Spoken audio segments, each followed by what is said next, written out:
Welcome to the Stuff and Junk Show. We share our opinions on random subjects with interesting news, social topics, pop culture, our likes and dislikes, things you seen, heard, or read, or we did, and what we do. You know, Stuff and Junk. Hello, my name is Tom. This is Jiaming. This is Anna. Anna, did you want to kick this off? I do. Go ahead. I did something fun over the weekend. Well, actually, this is still a weekend. Okay. As of this recording. 7 minutes ahead of it. Yeah, as of this recording. So yesterday, I actually, my friend and I went to Los Angeles to go watch The Matrix in shared reality at COSM, COSM, in Inglewood. Inglewood. Had no idea what to expect. I knew nothing. All I know, my friend, was like, do you want to go to this with me? Yes, I'll go with you. I didn't look anything up. So I went in completely blind. Nice. And so, we show up there. It's really cool, a space. Obviously, it's like the whole new area for Inglewood, I guess, like with the SoFi Stadium. Everything is in like that area. But it's next to SoFi? Yes. Yeah. Oh, okay, cool. Very cool area. So again, no idea. And it's like a 3-level half dome experience thing where we actually got to catch like the last 10 minutes of the Circuit du Soleil show that they were playing. So it looks really cool because we're on the first floor and you're looking at it and it's, obviously like a dome and you get to see like everything, and it was the curtain call and everything. It was very cool. So I was like, wow, the Matrix is gonna look really cool. So finally they let us up into our seats after the show and the people had left, and we were on the 3rd floor. Had no idea what to expect. And the seats that we're on, like when we're getting to the 3rd floor, you can still see like the dome area, but at certain points it's cut off because like the way that the levels are built, like it's obstructed view. Any idea how many people are seated, like in total? The 3 levels? Pretty much ballpark, probably like 30 people. Oh, that's not a little bit. It was well, I don't know, like because it was like tables of 2, and then they had the rows in the back, and Wait, apparently. Wait, but you said you were in the 3rd floor first, right? I thought there were no tables in the 3rd floor. No, it's like they call it tables, but the like booths. But it's very like it's like a booth table kind of thing on the 3rd floor, right? Third, second, and first floor. Because I was looking at the map, and the way it looked like was that the side ones, if you're in the sides, it's kind of like a weird kind of angle. So I wonder if that's what you got. Well, we didn't get the side. We got the back, like the back row, the last row. Oh yeah, that's bad. It's bad, but it never, like when we were looking at the seating chart, because we were like, what the hell? It didn't look any different. Like it didn't look like you're gonna be out of the dome area. Pretty much like not in the shared experience. You're outside of it. You're basically like the railing is in your way, everything, like the seating is not even like a booth or like movie chairs. It's like a bar stool. Yeah, it's bad too because that's where the disabled areas at too. Yeah, that's true. So we're like, what the hell? And my friend's like, if this is not good, we're just gonna leave. I'm like, no, we drove up here for this. We at least gotta stay and experience it. So we're both getting a little frustrated because I'm like, dang, this really sucks, but oh well, we'll make the best of it. And finally, like, she's like, are there any other like seats open? I'm like, no, I think it's sold out. I look and there's one table left on level 1. And I'm like, book it. I buy the tickets. We go downstairs. We go to our table. Someone was sitting there, and I was like, "Oh no!" They like. I don't wonder if we're gonna get a refund because clearly someone's sitting there, but the table was available to buy. And they're like, oh, no, they sat in the wrong table. We'll get you seated right away. So thankfully, we get on the first floor. It's really cool then because you're like fully immersed. It's like, it's literally like sitting on like the first few rows in the movie theater because you're like, these are really comfortable chairs. You can lean back and you're looking at everything. And it's just like, you're really immersed in the Matrix. Like you're really immersed in the movie. And they were only like $35, right? So yeah, so apparently level 1 was cheaper than level 3. Correct. Yeah. So we're like, for what we paid for 1 ticket was what we paid for 2 tickets. I'm like, okay, come on. And so then they're like, oh, like they came. There's like a waitress coming around asking us for our order, and she's like, there's a tasting menu for the Matrix, and the food comes out at certain parts during the scenes. Do you want to do that? And so we're like, absolutely yes, we're absolutely doing this. And the menu consisted of noodles, very good noodles, and then a steak, a little steak, and then a cookie, the Oracle cookie. Yeah. And The little steak part is when that one guy. Negotiator. Yeah. Yeah, when they're negotiating. Yeah. And they also had red pill, green pill. No, they had drinks. They had drinks that were red pill, blue pill. But we were like, oh, I don't feel like drinking because none of it. Like, I don't know. I did not want a blue drink because the tried to put blue. And then I just was like, my friend wasn't drinking. I don't want to be the only one drinking and stuff. So it was fine. We just got water. Ooh, do they ask you if you're vegan, or like because of the steak situation? No, so they showed you the menu and it's like, do you want it or not, kind of thing. They never asked like any I guess dietary if you're restrictions. I guess if you're vegan, just say no. You're a vegan, you just don't do it, and too bad. That's what you get for being a vegan. Hey, I can't eat beef anymore. Remember that? Oh, I'm sorry. Well, but you're not choosing. I'm not choosing. No. Yeah, it's against your will. So the movie starts is so cool. Like, obviously, it's not like I thought it was gonna be like the whole screen, but it really, like, the movie was playing on the screen on the wall, and then like the rest was like the rest of the space is filled with, like, if it's the building, or it's raining, or when they're in the ship and all that. And then when they're getting to like the certain parts that they bring out the food, and the food was delicious. Oh my god, not what I was expecting for like a theater tasting menu. The food was great. And then, like, when the parts at the end where they're like the fight scenes and all that, the dome, like the it kind of spun, so you're kind of moving with them as they're flying around and stuff. I'm like, oh wow, this is so cool. And I did get a little bit dizzy when they were like, when he was doing the bending thing and all that, because the buildings were like squiggly too. So I was like, oh my god, I'm gonna get sick. I should have taken Dramamine. But like, overall, the experience was pretty cool. If you're on like second level is honestly the best level because you're really, really immersed. But like first, second level, great. Third level was okay, but don't do third level. We obviously didn't know. When we were looking at Reddit threads, they all said don't do the third level, so now we know. But overall, do they only have this one screen? That's it? Yeah, one screen. Yeah, only one screen the whole time. Well, the second level pricing is $60. That's why. And it's also very limited too. It's very limited too. It's very limited, yeah. But our table was perfect. It was a little bit off to the side, but we got everything. And the food was great. So the tasting menu was $45 per person. And I thought it was worth it. They really packed in the noodles, so you got a lot of food. The steak was delicious. The cookie was delicious. It was a really awesome experience to go. And we were talking about like what other movies would they do, and I mean, I'm thinking like all these sci-fi movies, like The Fifth Element would be cool. Star Wars would be cool, but overall, it's a one. If they ever play, like, if I guess they play sports and all that stuff, and they have like these nature shows and things. If you ever get a chance to go for a movie that you like or whatnot, definitely go check it out, because it is a pretty fun experience. Like, not something I would do every day, but for a special movie, definitely try it out. And dumb question: they obviously they showed the whole movie, right? Yes, you got the whole movie. I'm looking at the YouTube page, and people have made YouTube videos about it. It looks really, really cool. It's pretty darn awesome. It's essentially like a mini version of the Spear. Yeah. So, and the resolution looks really sharp, right? It looks like it was great. I was like, beautiful. Yeah, like it's very high quality. It's supposed to be 12K, I believe. You could definitely see that. I could see every imperfection. In comparison, the Spear is 18K. Whoa. Okay. But then that's a much bigger screen too. So. Yeah. But it really like messed up. Like when they were playing the trailers for like the wave and like the wave show, that it's like a ocean nature show. I was kind of getting a little sick. So like, oh my god, it's like in my face. I'm in the water.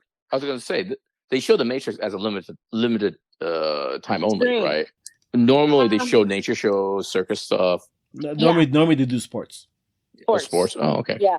When they showed the sports trailer, I was like, "Oh my god, that's really cool!" Because you're like in the court, like right then and there. So very cool for a sports situation as well. Yeah, I think this is something I definitely want to do one of these days. I recommend it. Yeah, if they showed a new Demon Slayer in this theater, I would Which definitely they go won't. and stuff. Yeah, of course not. But I really feel like they're missing an opportunity to show like the 1:43 aspect ratio IMAX in the screen. They really could. They could do it. They have it There right you go. there. It's right there. They can do it right there. They could capitalize They on the could fact. have. Yeah, they could. But according to their philosophy, they don't want to do traditional movies into this thing. The fact that they're doing Matrix is a special thing. But supposedly the people behind COSM said they're not trying to replace movie theater experiences. So that's the reason why No. they're focusing on sports, live shows, and occasionally the Matrix, I guess. So yeah. I think it was a Yeah. very packed house, so I think everybody liked it, and people dressed up. So hey, people were all about it. I think it seats like 100 people, or at least 100. It seems like a lot of rows. You look at I don't know. you look at the third floor, Jiaming. Yeah, Is that You're the looking at third the floor third floor. sucks. Yeah. Click. I'm just flipping through all the various YouTube videos that people have, done. Oh, okay. No. If you go to the actual website, you can see what the floor outline is. The third floor has the most seats, but like what Anna's saying, it's the worst one. Second floor is supposedly the best, but if you look at it, there isn't a lot of space. And the last floor are just tables, which is even less space. But that's what I'm looking at right now. It reminds you know what it reminds me of? It actually reminds you guys were at the Vegas office. It reminds me of those where people go gambling and stuff like that. You know what I mean?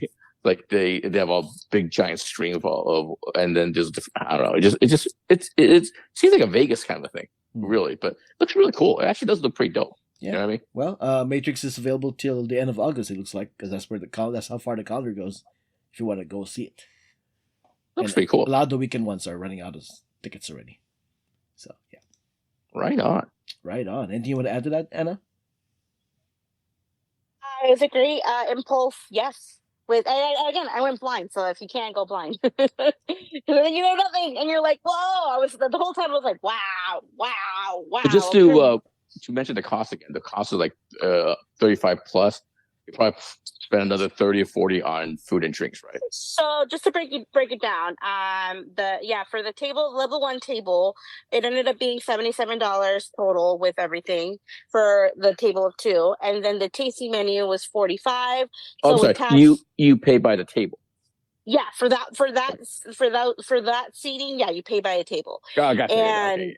then for the food, it was I think $55 total or something with after tax and everything.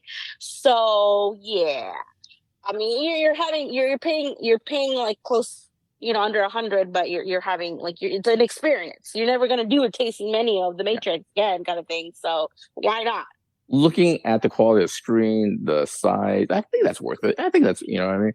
I think that's worth it. Oh yeah, for the Matrix, hell yeah. Yeah, the Matrix and stuff like that. If it was a Super Bowl, that'd be pretty cool to see it there. Yeah, I dig it. I support this. I also you guys definitely got to go. Yeah, definitely want to try it. All right, Jiaming, your turn. My 5-minute bit is basically I'm gonna do basically mini movie reviews for movies I've seen recently, and because the people need to know my opinion, my hot bag, my hot gas, whatever the expression is, my opinion on movies and stuff. I'll do it in chronological order because the last movie I saw last night was Eddington, the new movie from Ari Aster.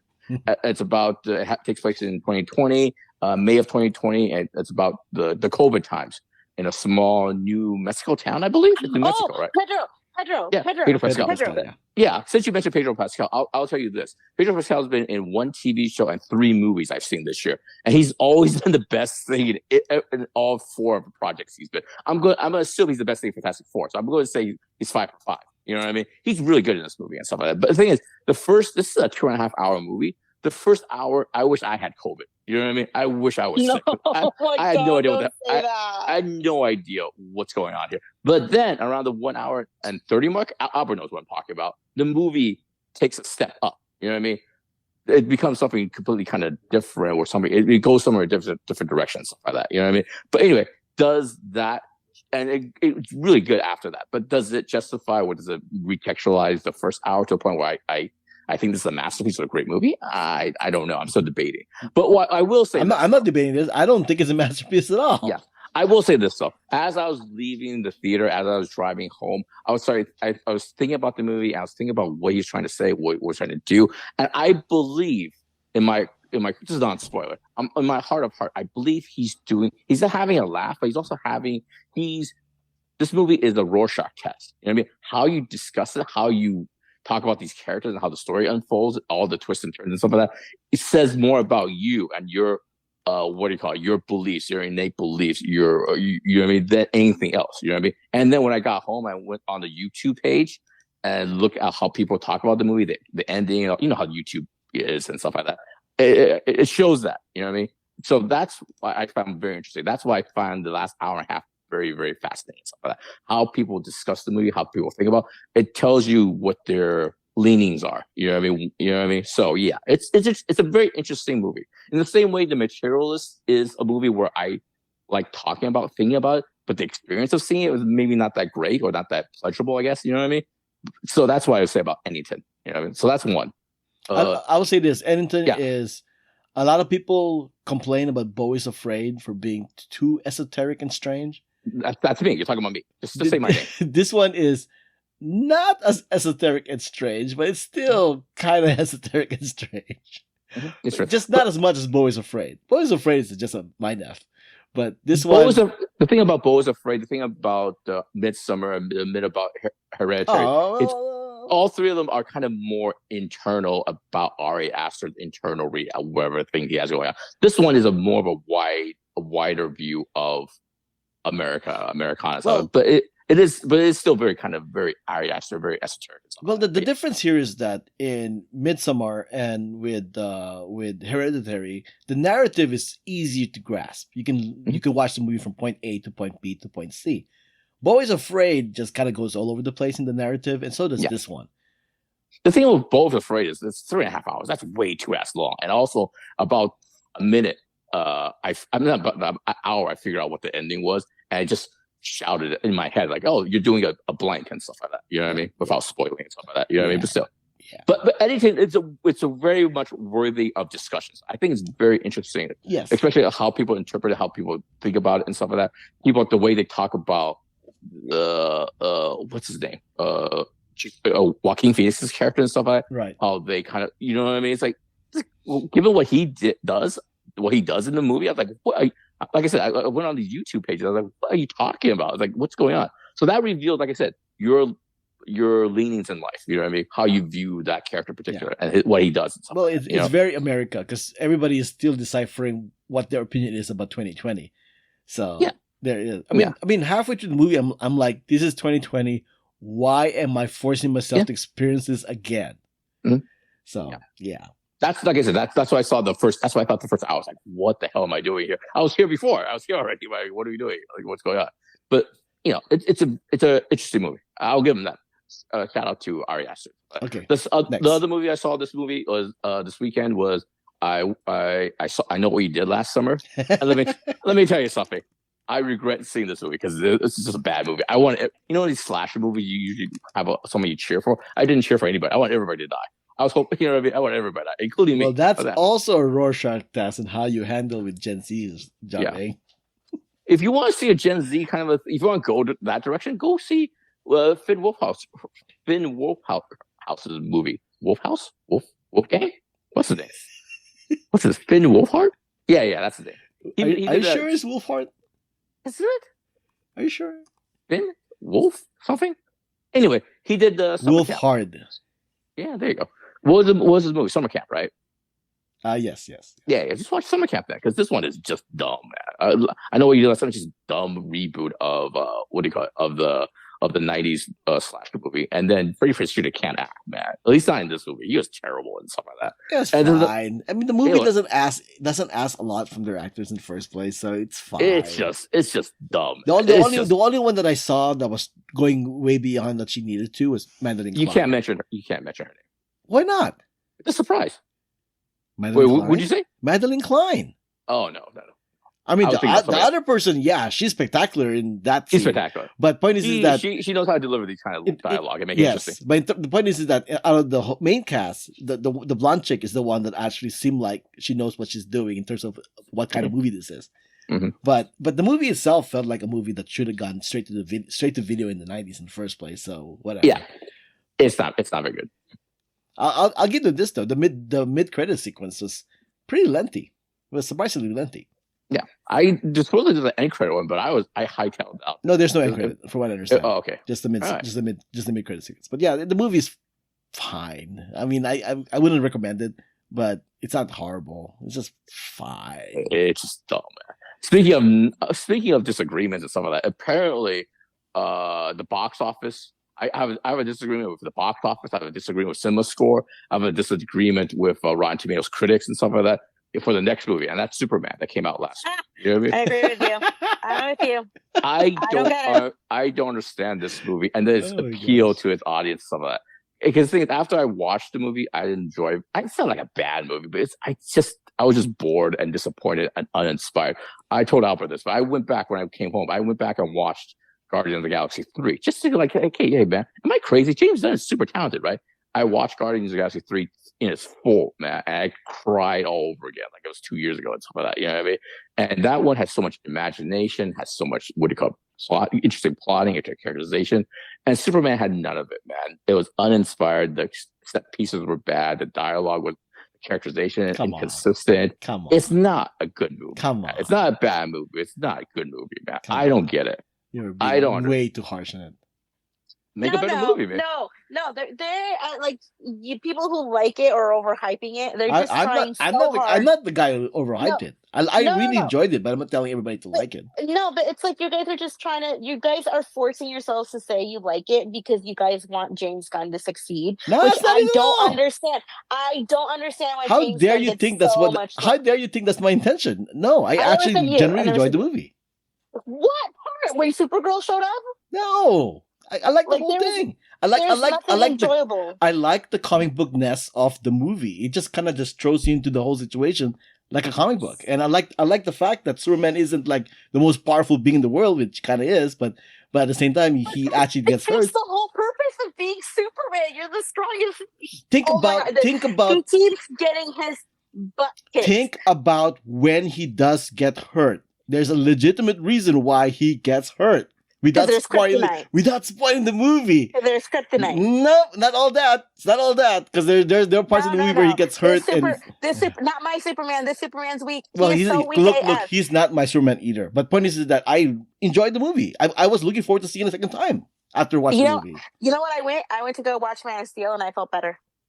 Wow. I don't go that far. That's a step too far. Wow, that's a step too far. Yeah. because I just like this guy seems so weak and he's such a wimp and he's such a jerk and he has a douchebag face. Sorry, D-bag face. He just is not entertaining whatsoever. Like I liked him. I liked him as Superman. I mean, he's not my Superman, but I liked him as Superman. He's a different kind of Superman. He does give a humanity to Superman as far because he has a lot of personality, which you don't. A lot of the times, Superman did it right. Animated Superman did it right. Yeah, but the point is that they were following the outline of like Boy Scout. Just make sure he's a Boy Scout. You know, this one I kind of felt like he's like a modern Boy Scout where he's trying to do good, but he's frustrated that he's not allowed to do good. And I get that from him. I totally get that from the actor, and that's what it seems like it's going for. This is a common. He's trying so hard. From the reviews I've seen and read and stuff. This is a common praising of the movie and stuff like that, like what Albert just said. And part of my whole thing is there's a part of me that has a philosophical argument against this type of portrayal of Superman. And there's also the critical part, like how the movie is actually done. The philosophical disagreement is my whole thing is like this Superman is like 30 years old, man. He should be. If this movie was called Superboy, I might understand this characterization, having fun and stuff like that. You know, but the guy's in his 30s. Jesus died at 33. You know what I mean? So come on, man. He should kind of have things put together by now. He's a Gen Z Superman, guys. Come on. Stop making excuses for the movie. I'm not making excuses. You're giving him way too much credit. I am accepting the movie for what it's trying to go for. Hold a second. You're telling me he's been 3 years into Superman and he still doesn't get it? Like he keeps. What do you mean he doesn't get it? There's a reason why he's getting more frustrated, because he keeps doing this and he's not getting the results he wants. Because he's weak. Oh my god! No, hold on a second. Hold on. I have a second part to my philosophical idea of Superman. So, the second part is in my head kind of watching and reading all the Superman comic books and movies and stuff like that is Superman shouldn't. Why I don't want to be related. I don't want Superman to be relatable to me. I don't want him to be down in the dirt. I'm a scumbag. The people of Earth are scumbags. So the society is shitty as far as I can see. I want, you know what I mean? Maybe it's a part of nostalgia to Christopher Reeve and all that stuff. But I want my Superman to be elevated. I want my Superman to think he's not doing enough. You know what I mean? His first thing out of his mouth when he's having these arguments with the people he loves in the world is like, hey, I don't want people to die. I am not an American citizen and stuff like that. I don't want people to die. That should be first thing out of his mouth when Superman is 30 years old. You know what I mean? I want Superman, like the way they characterize Captain America in all those movies and stuff. I want his morality, his principles to be higher than everybody else. I don't want him to be down in the dumps with us. Are you talking about Man of Steel or are you talking about this one? No, I'm talking about this one right This one was the guy who was yelling at Lois Lane for going, they're about to die! They're about to die! That's exactly the kind of thing you were asking for. But Superman, it just didn't seem genuine. It seems like it's a very that's a subjective opinion, because I thought that was genuine. If you're telling me, I'm sorry, hold on, guys, time out. If you guys are telling me that my emotions about this movie are completely wrong, you're out of line. Okay? Who said that? You guys are saying that I am wrong for liking this movie. That is exactly where you guys are going. So you need to stop. You need to stop. What are we talking about? You're saying that I like this movie, but you're saying it's a bad movie. It's bad, super bad. I'm not saying it's the greatest thing ever, but I actually generally enjoy this movie. I didn't say anything about you. I just want to talk about me. Exactly. My idea. You have your opinion of what Superman's supposed to be. Anna has her opinion about what Superman's supposed to be, and you guys are saying that I'm like we're the ones who like are hyping this movie up more than it has to be. I said I really enjoyed this movie. I never told anybody that they have to enjoy this movie. No, I don't think that you're hyping it. I'm thinking like the fanboys. I don't disagree with that. I'm Mr. Stop hyping everything up. I'm that guy. I'm that guy, people. Come on. I know. I never said you. I never said you. I know. I'm going to put myself on mute. You guys talk amongst yourself. I'm going to put myself on mute. I don't know why he got so explosive. I don't know what's happening here. You never said Albert. I said everyone. Not every, but I'm not including you, Albert. I'm just including like the people who are like, oh my god, it's the greatest movie ever, or like I mean, I know they like this Superman. I just don't see it. I started this was saying I have a disagreement with the box office, the Rotten Tomatoes score, and the critics score, and all this stuff. I don't know where that's coming from. I have no idea what's going on right now. Stop talking about me. Just talk between you two. I'm gonna put myself aside from this. Okay, just tell me when you're done. Here's the thing. I don't particularly am online with film critics ever. This is one where I'm definitely not online. I agree, because all these scores are like phenomenal. But I'm like, did we watch the same movie? Because I'm just I don't get it. I don't get it. I don't get how this movie is like, oh, and it's like I don't know. And I mentioned earlier and stuff like that. The two parts of the Superman is what do you call it? One part of people's how they praise the movie, how they talk about the movie is like this relatability of Superman. You know what I mean? Like I said, that's a philosophical difference between what I like in a Superman movie and what other people seem to like in a Superman movie. The other thing is just like basic kind of like storytelling, how things are sort of executed, and also related to Superman as well. You know what I mean? The thing is, people like this Superman movie because he's very caring, he wants to help the world, which is great and stuff like that, but it's not consistent throughout the movie. There's a scene where Superman and Lois is having this discussion, you know what I mean? And there's an action sequence played in the background, you know what I mean? So it's a Justice Gang fighting that imp, you know what I mean? That magical imp and stuff like that. So my whole thing is like, you can't have it both ways, you know what I mean? You can't have a Superman who's saving squirrels, saving children, not wanting to kill that giant beast, you know what I mean? And you can't have him characterized that way and also turn around and have an action sequence playing in the background, you know what I mean? And that's, if it was just Superman, that's one thing, but throughout the movie, it's inconsistent characterization. You know what I mean? Same thing with, what's that guy? Mr. Terrific? Once he's set up as very cool, very calm, minimalist word and stuff like that. He's very, you know what I mean? He's very kind of, non-emotional. But as the crisis gets worse and stuff like that, he gets more and more emotional. You know what I mean? He started yelling. So it's like, I don't understand this. And that's, okay, again, I'm going to bite it real quick. We're not reviewing this movie. I know. I'm just saying. You're reviewing this movie. Okay, your examples is reviewing this movie, so you need to stop. Yeah, I know. I'm just finishing up right now. I'm just finishing up. Relax. It's okay. It's okay. Like I said, these are the things I have issues with and stuff like that. So that's where I landed. That's why I landed. Like, hey, this is not a very good movie, man.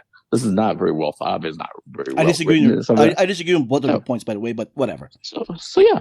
That's it. That's all it's gonna end with. But yeah, what's going on here, man?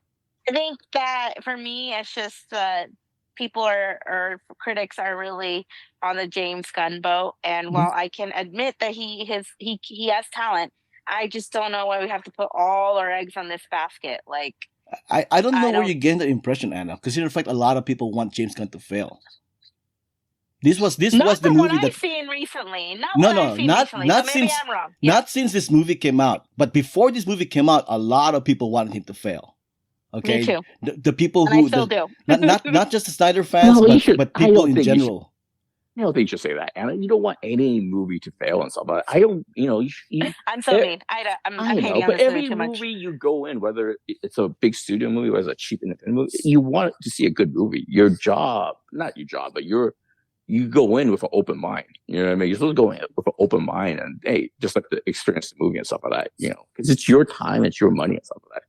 You deliberately look for good things in a movie and stuff like that. True. Yeah. I'm just being a hater. But I mean, the tide has changed. Everyone loves James Gunn again. Everyone's rooting for him. Everyone's rooting for this DC universe. Because of this movie. It changed a lot of people's minds. Except for you two. I'm waiting Batman 2. Is that even going to happen? No, it's supposed to still happen. I think that's a scheduling thing. That's a problem. But the thing is that a lot of people wanted this movie to fail because a lot of people didn't like the whole regime change. Not only that, but just people are tired of DC movies. People think a Superman can't work in today's modern era. So this movie kind of like says that apparently it could work, and apparently so much so that it's tracking to actually beat Jurassic World in the box office at this rate, which ruins my summer movie wager. But whatever. It held up pretty well. It held up I think the drop was 54. 34. Oh yeah. It's on track. It's on track to beat Jurassic World. It's not going to beat Lilo and Stitch, but it's definitely on track to get number 2. The only downside are the international numbers. The international numbers, especially those are not very good. Yeah, because of the whole American thing, it doesn't really help. So yeah, it doesn't help and stuff like that. It doesn't help. And also, they're not opening it I think they're not opening in Japan until well after Demon Slayer. But the numbers, the domestic stuff is really good. The international stuff is not very good. So we'll see where it goes.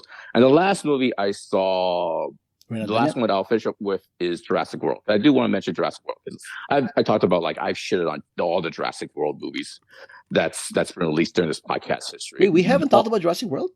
No, it was off mic. But this one is really good. If you get past the first 30 minutes. I sure it wasn't because I put it in after credits. Hold on. Oh, you put it in after credits? The Jurassic World convention we had before, I believe I put it in after credits. Oh, okay. Let me double check on that real quick. I would have finished. I don't think Anna was there. I would have finished my bit if I would just went. If I would just gone. Because I was just gonna say it's very simple. It's very quick and simple and stuff. If you get past the first 30 minutes of the new Jurassic World movie, which is just dumb and silly and stuff like that, it gets really, really entertaining. Once it becomes Jaws, it's really good and it carries it through for the most part all the way and stuff like that. But yeah, it's a really good movie. I would definitely, if they bring back the same director, Garth Evans, I think is his name. Edwards, right? Edwards. Yeah, you had the same mistake in our after credits about that, by the way. It was in the after credits. White people, am I right? But I'm not the biggest fan of his too. I didn't like that last. We mentioned in the after credits as well. Yeah, but it's a very good movie.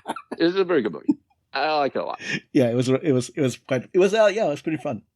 Yeah, that's the one that I also don't understand critics because they're poo-pooing Jurassic World Rebirth. I'm like, it's exactly what we've always wanted from Jurassic World Rebirth. I understand if they were just talking about the first 20 minutes. The first 20 minutes is deadly, man. There were some eggs, man, that they laid in the first 20 minutes. One of the dumbest things I've seen, not really spoiled, but one of the dumbest things I've seen in the movies this year is they're on a moving boat, right? The boat is moving. They launched something in the sky with a balloon.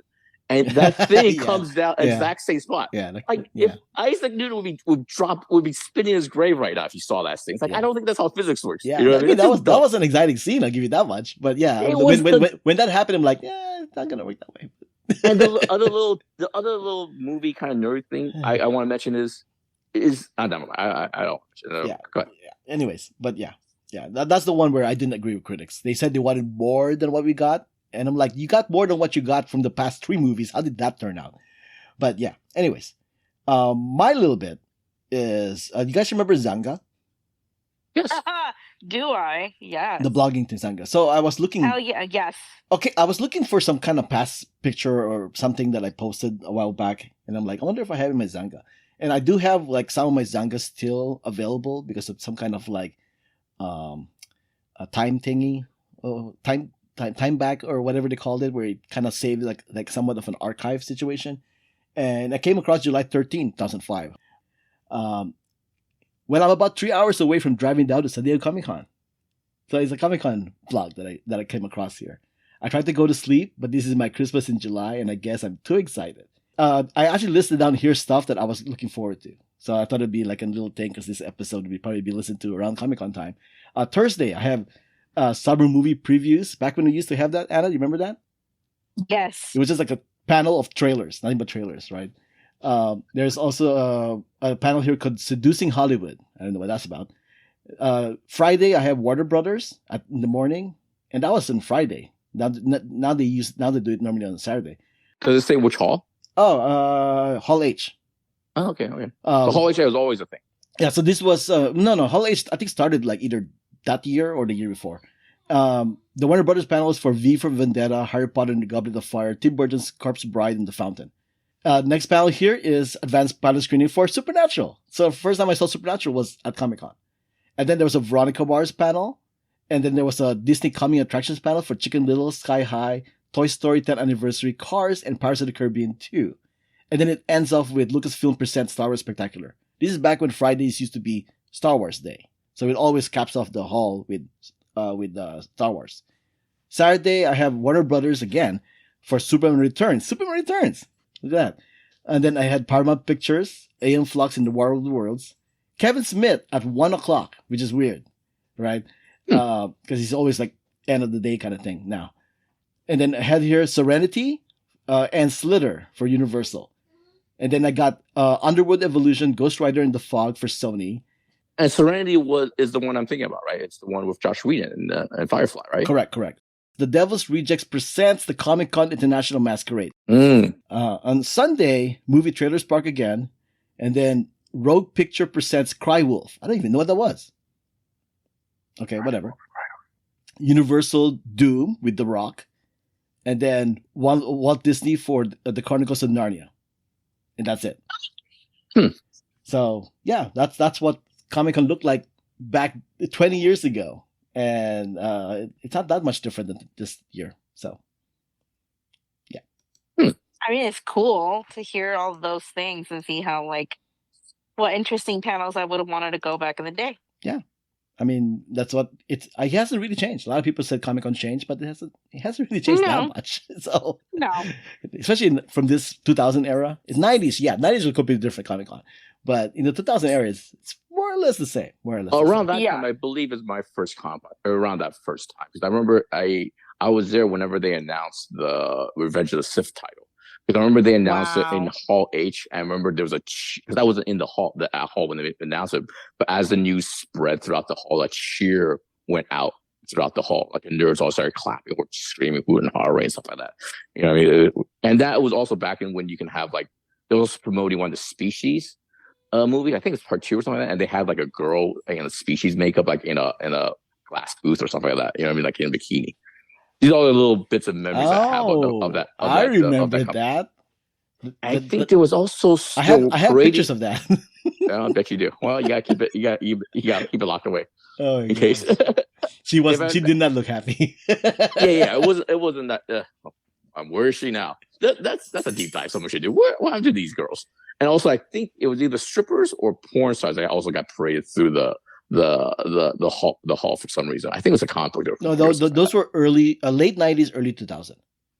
Yeah, but they were for a sick project. It was something like that. But No, yeah, they were for anime, hentai. that's what it was. Good times. Now it's all so commercial. Am I right, guys? Back in the day. Yeah. Those are my memories. I think it was like Spencer's Adventures of Sith was probably 2002 or something like that. Yeah. Okay. So, all right. And what do you gotta do? On that note, thanks for listening. You can find this podcast on Instagram, Blue Sky Threads, and YouTube at Stuff Junk Show. You can find me, Albert, on Instagram and Letterboxd at Albert5x5. You can find me on social media, CIAMINGLOU. You can find me on social media at Anna Voltage or on my other show, Most Extreme Ranking Challenge. Music or at Comic-Con. Sorry. Most Extreme will be at Comic-Con. Go check them out on Saturday night. Room 3. Will that be on the YouTube page afterwards?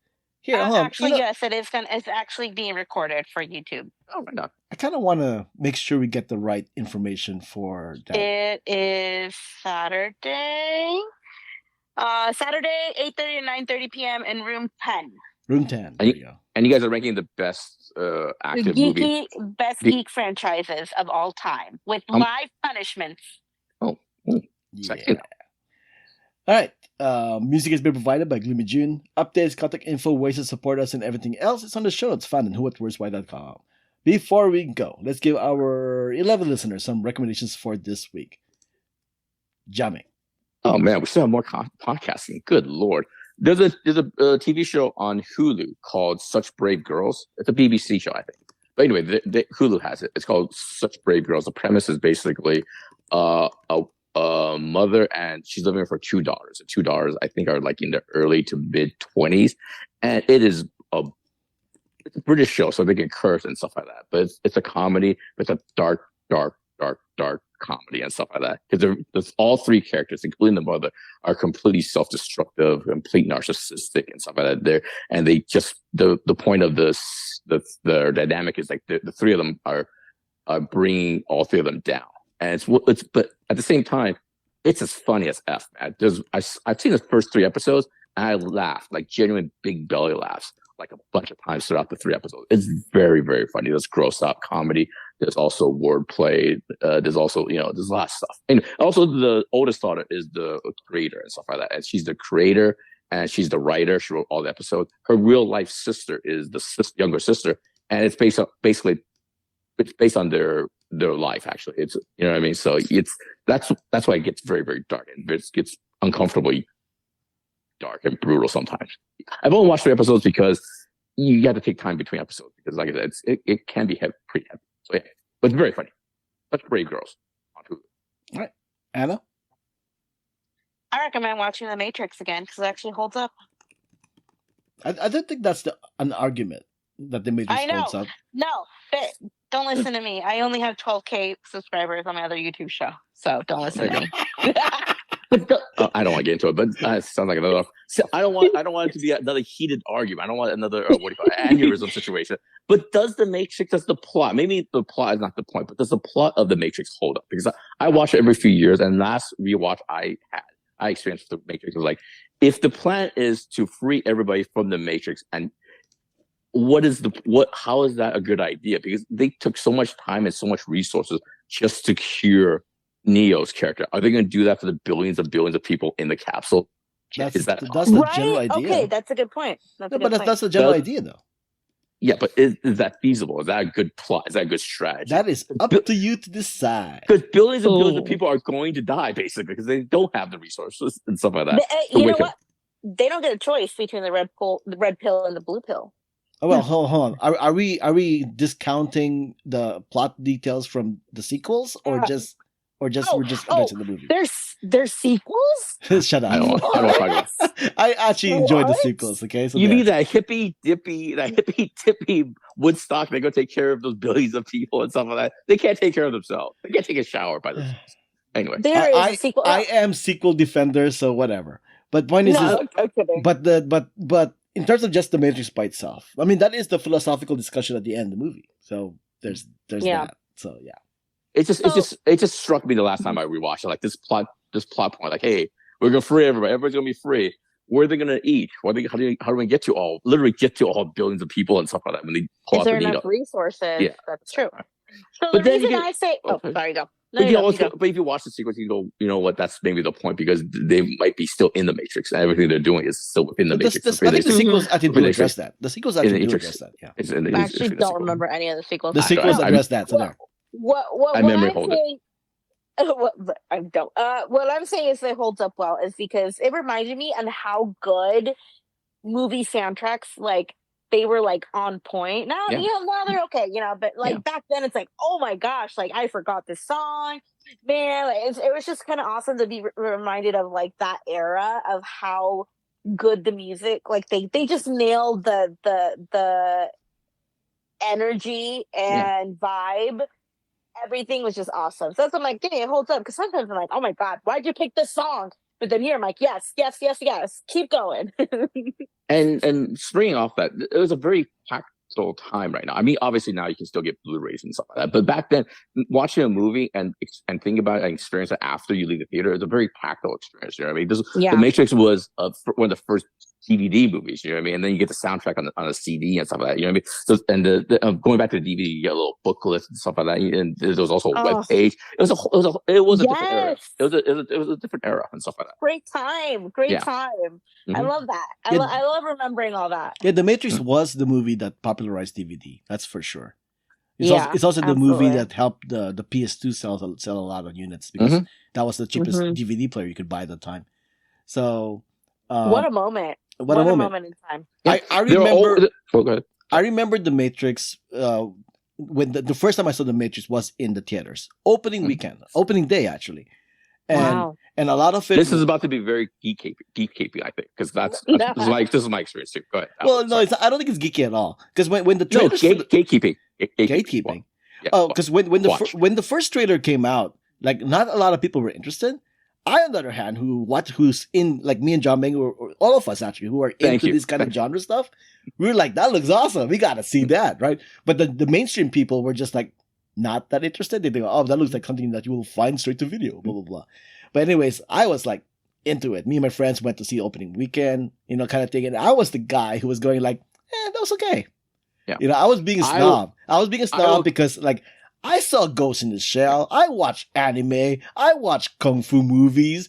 This isn't that special. I was that guy. Okay. I will also mention this, and also I will take a step further. The reason I mentioned gatekeeping at DVD is because I watched it the first opening weekend, and there's a big revisionist history about how popular it was in the theater. It wasn't that big. It was not that big. It was a modest hit, and it was a breakthrough in when it hit DVDs and stuff like that. What?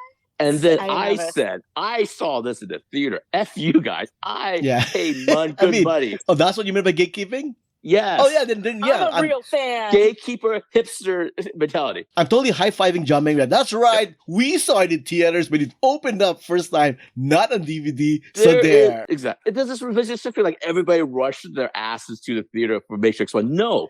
I was in there for opening weekend. Maybe like 10 people in that theater. You know what I mean? Yeah, I was there almost by myself. Like, how dare you? It wasn't until the second and third one where the theater was packed and all that stuff. It was a huge monster hit on DVD. It was a phenomenon on DVD. That's what it was. Yeah, I think the reason why people remember it being like a movie thing, like a really popular movie, was because of the sequel. Because Matrix Reloaded, it had like the Star Wars energy of people lining up for it and all that stuff.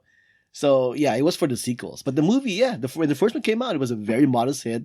Only the nerds and the geeks knew it existed, until DVD. So, and going back to what Albert said, when I watched it, I thought it was a very, very good movie. It had excellent moments, but also at the same time, I said, you know what? I've seen The Dark Knight. I've seen this Dutch angle, my guy. But anyway, that's not the point. Yeah. At that point, I was being I think that was exactly the era where I was being a complete nerd, and I was like, yeah, I mean, this isn't that special. I mean, I've seen other stuff that are like this. I was that guy back then. So it's like, and now I've learned, like, appreciate it for what he got. But now I appreciate the first movie. I still do not like, and I think spoilers is pretty much out in the open since it's The Matrix. Of course, yeah. I still do not like the Sleeping Beauty thing. I never liked that. Even when I first saw it, I'm like, come on, is that? Do they have to go that far to like, oh, she's gonna kiss him and he's gonna come back to life? I mean, come on. Dude. Okay, so I am not on board with the Trinity Neo love story. I watched it when I was younger. I'm like, oh, this is so dumb. And I watch it again. I'm like, come on. Like, I still think it's dumb. Yeah. Work. The sequels redeem it though. The sequels redeem it because apparently that was fate. So I'm telling you, I am a sequel defender because everything that I said I did not like about the first movie, which I retract now because it is a masterpiece. But everything that I did not like about when I saw the first Matrix movie was answered in the sequels, and that's why that's why I appreciate the sequels because it made me turn around to what I thought about the first movie. So yeah, there's that. The thing that doesn't work for me in the first one when I first saw it and doesn't work for me now is like when they first go and get Neo in the office building and he just ducks behind some office table. Come on, like, unbelievable. That's it. That's it. That's all you got. We had cubicles. That's it. That's all you got. That's I mean, logically, if they are, hey, lean over, buddy. Lean over. No, I mean, not only that, but logically, if they are machines and they control the Matrix, they will know exactly where it is, right? Yeah. And also, the thing is, if they can be as one of the other thought I had at the time was like, if they can be anybody, why don't you just be Neo then? Just jump in his body. That's problem solved, guys. Did they ever answer that? No, they never answered that. No. Be Neo. Problem solved, guys. We did it. Yeah.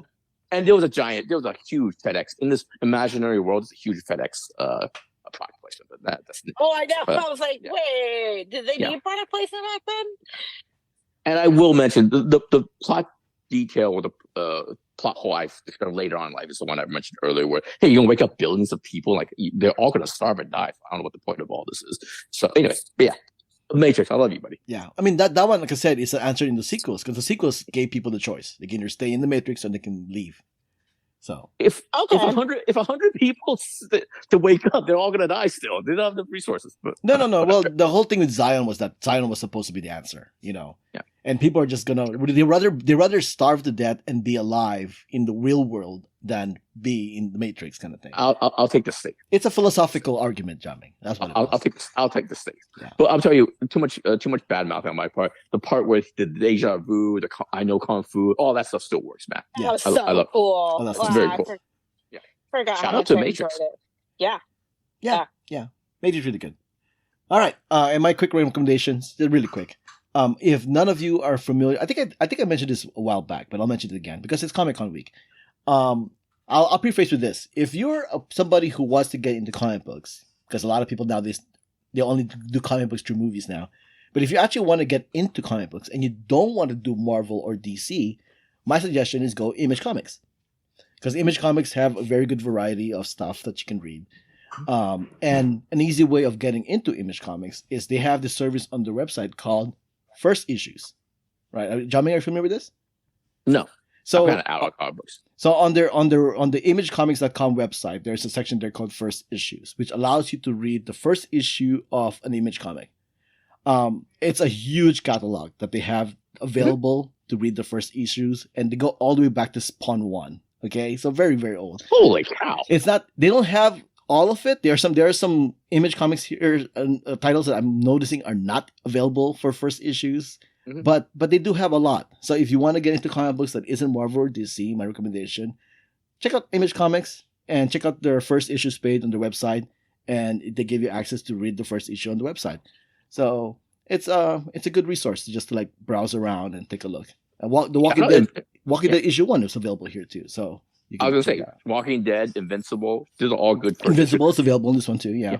Savage Dragon back in the day is a very readable comic book and stuff like that. Ooh, shout out to Savage Dragon here. Hold on, let me look. It's gotta be. Saga Savage Dragon. Savage Dragon #1. It's available first issues. So yeah. So check it out. ImageComics.com, first issues. All right.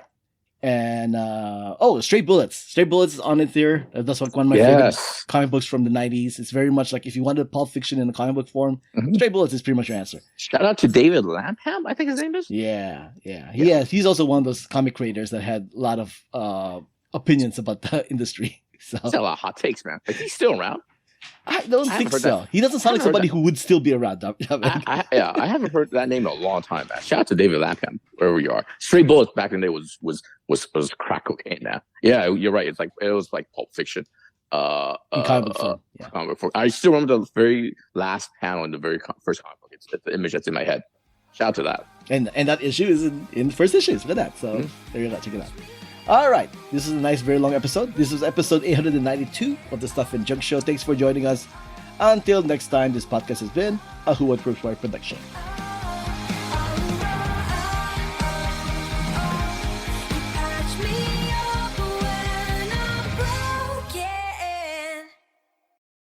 All right, we did it again. We did it again.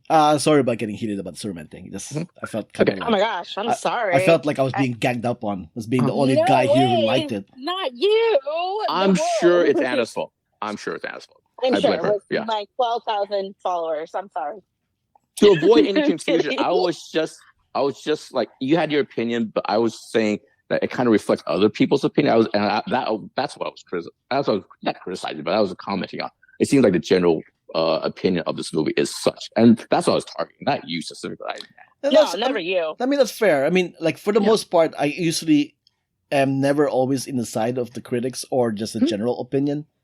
Like Jurassic Park, for example. Like me and Jiaming are in the minority opinion because we actually like the movie, and a lot of critics don't like the movie. And I Anna was like, yeah, exactly. Get sideswiped by a giant dinosaur. You know what I mean? Yeah. It's just like you saw the side of this giant fish. I was like, wow, this is so cool. And they got chased out by these giant dinosaur fish. I'm like, wow, this is awesome. How can you not love that? So for once, I'm kind of like, I'm actually in the side of the majority who liked the Superman movie, and then you guys are like ruining my fun here. Like, I don't often get this, so you know. That's fair. No. Every chance I get, I'm gonna make fun of the Superman movie going into the future. So I don't know. No. The magic. It's. I guess he's done 5 of these between DC and Marvel. This is like the least, by far, like the least favorite and stuff like that. It's not like a super bad movie. It's not like it's better than any Man of Steel or anything like that. But I don't know. The magic's not there, man. Like I said, I went back and watched 3. I'm just crying like a little bitch while I'm watching 3, man. It's so good. Superman 3? Oh, no, the Guardians. Yeah, the Guardians 3 are cut above. So yeah, I can't really compare to that. I still prefer Guardians 3 over Superman. Like I said, I enjoyed the movie. I'm not saying it's the greatest thing ever, but I actually generally really enjoyed it. So, yeah. I don't support animal torture, so I didn't like 3. It's not. Yeah, I mean, I'm not a fan of that part, but I mean, it kind of like made a point. No. For the most part, a lot of times people put it off screen. Yeah. But it was brave, I guess, that he would like make you. A sick man. This is what happens. Don't look away. Don't look away. Yeah, I'm not into it either. But at the same time, I'm eating an In-N-Out burger after this. You know what I'm saying? Come on, man. Come on, man. We can't be.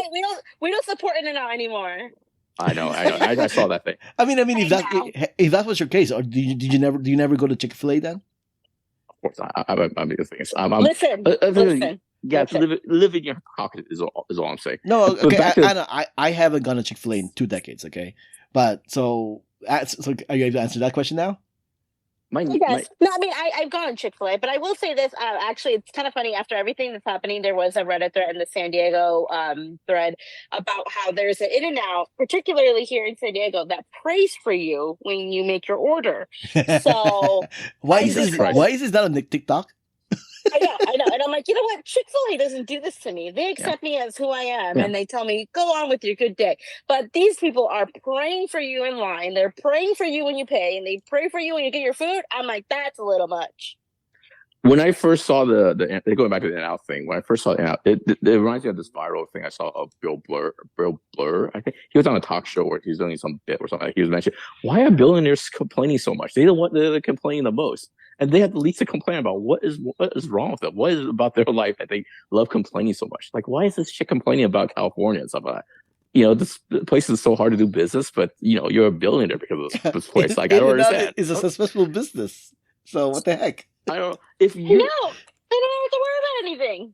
Because if you're an In-N-Out employee, right? Because it is one of the best places to work as far as like benefits pay and stuff like that. So if you're an employee, don't you think, wait, the chick I'm working for, the first chance she gets, she wants to cut my benefits. That's my reading of it. You know what I mean? That is my reading of it too. Yeah. Yeah, it's like if it was really up to her, she would cut my pay, my benefits, and all that stuff. And so is that what she's saying? Like, why is the billionaire owner of this company complaining so much about this business model that she's thriving. I guess she's thriving. That I would don't be know. interesting comparison though, because we know In-N-Out has opened in places like Texas, right, and then Yeah. very soon Tennessee. So are the employees there not getting paid as much That's as a good point, actually. Californian employees? So. Good point. I don't know. We'll My find out. understanding is she says she wants to move the headquarters to Tennessee, but that obviously includes the restaurants, right? Is that what it is? I didn't read that part. Good luck. Get out. Just get out, In-N-Out. I don't like you anyways. Yeah, I mean, yeah, okay. If all she's doing is like moving the headquarters to Tennessee, then whatever, right? It clearly is just a tax shell that they're doing. So whatever. Yeah, that's what I was reading too. The other thing was like the other thing I got out from, she was like complaining about this is a bad place to raise your kids and stuff like that. Like your kids would have they gone one day like without insurance, without food in the belly? Is it that hard for billionaires to raise kids as they go to like their private school, private tutors? Like I don't understand. It's pretty rich too, considering the fact that what was it I posted on the chat? Like Tennessee is the in terms of quality of life, it's the lowest in the country. So and in no way she's going to face that reality. You know what I mean? She's going to go there and be in a bubble, right? You know what I mean? Gated community, the best private teachers, the best healthcare. It's like I don't know what's happening. Greed, man. That's what's happening. Greed. He's crazy. Again, Bill Burr says, "Why are these billionaires so miserable? Why are they so unhappy?" Yeah, there's nothing to be unhappy about. Literally. Yeah. I don't know, man. I don't know what's happening here, man. Anyway, it's like the whole question, like would you if you win the lotto, like you win like $100 million, but like 40% of that goes to taxes, will you still be happy? I'll be ecstatic, man. Anna? Should be happy. Yeah, I would also be happy because you know why? Because I'm $60 million more richer than I was before. I mean, come on. Well, I'll be mad. Yeah. In my mind's eye, I would like to think I'd never have to cash the check. I didn't even write this check because I'd never have to cash it. But I would like to think if I won a large sum of money, I would give most of it away. So I'm like, what am I going to do with millions of dollars? It's not that big a deal. As long as I have food in my, you know what I want most in life besides insurance, obviously, but just AC. I just want AC in my life. That's all I want. Really, there you go. When it gets hot. That's all. Everything else is not that big a deal. You know what I mean? As long as I have food in my belly, AC. And insurance, obviously. That's it. It's not that big a deal. I'm set. Okay. I'm set. Okay. I don't know. It's okay. Exactly. All right. Let's call it a wrap. Anna, I will see you at Comic-Con. All right. You guys have fun. Yeah. See ya. Bye.